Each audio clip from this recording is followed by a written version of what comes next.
एक बार की बात है।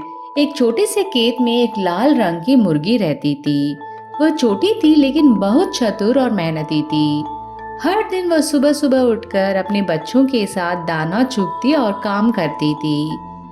एक दिन उसे भूसे के ढेर के पास कुछ गेहूं के दाने मिले। उसने सोचा, अगर मैं इन दानों को बो दूं तो ये गेहूं के पौधे बनेंगे। गेहूं से आटा बनेगा और आटे से मैं सबके लिए स्वादिष्ट रोटी पका सकती हूँ। मुर्गी बहुत खुश हुई और उसने अपने साथी जानवरों को बुलाया, कुत्ता, बिल्ली और बतख। दोस्तों, कौन मेरी मदद करेगा इन गेहूं के दानों को बोने में? उसने पूछा। कुत्ते ने कहा, मैं नहीं। बिल्ली ने अंगड़ाई लेते हुए कहा, मैं नहीं। बतख ने अपने पंख झटकते हुए कहा, मैं नहीं। लाल मुर्गी मुस्कुराई और बोली, तुम मैं ही इन्हें बो दूंगी।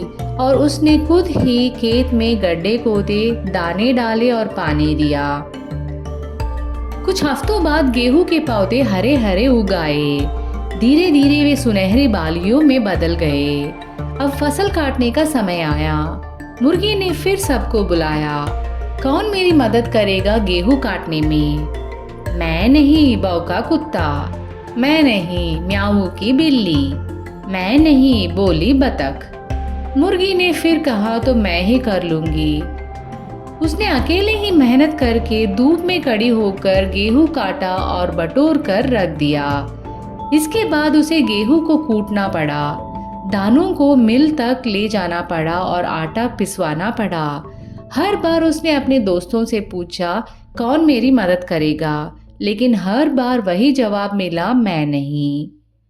मुर्गी ने हार नहीं मानी। धीरे धीरे उसने सारा काम अकेले ही कर लिया और गेहूं का आटा बना लिया। अब सबसे अच्छा काम बाकी था, रोटी बनाना। उसने आटे में पानी और नमक मिलाकर आटा गूंदा और रोटियां सेक ली। उनकी खुशबू पूरे आंगन में फैल गई। कुत्ते की नाक फड़कने लगी, बिल्ली ने होंठ चाटे, बतख भागती हुई रसोई की ओर आई। वाह, कितनी स्वादिष्ट रोटियां हैं, इन्हें खाने में हम तुम्हारी मदद करेंगे, सबने कहा। लेकिन लाल मुर्गी ने सिर हिलाया और बोली, नहीं, बीज मैंने बोए, गेहूं मैंने काटा, आटा मैंने बनाया और रोटियां भी मैंने ही पकाई है। तुम में से किसी ने मेरी मदद नहीं की, इसलिए इन रोटियों को मैं और मेरे बच्चे ही खाएंगे। और मुर्गी ने अपने चूजों के साथ बैठकर रोटियां मजे से खाई। उस दिन के बाद कुत्ता, बिल्ली और बतख ने एक बड़ी सीख पाई, जो मेहनत नहीं करता उसे फल खाने का कोई अधिकार नहीं है। तो दोस्तों, अगर आपको ये कहानी अच्छी लगी तो इस चैनल को ज़रूर सब्सक्राइब करें। धन्यवाद।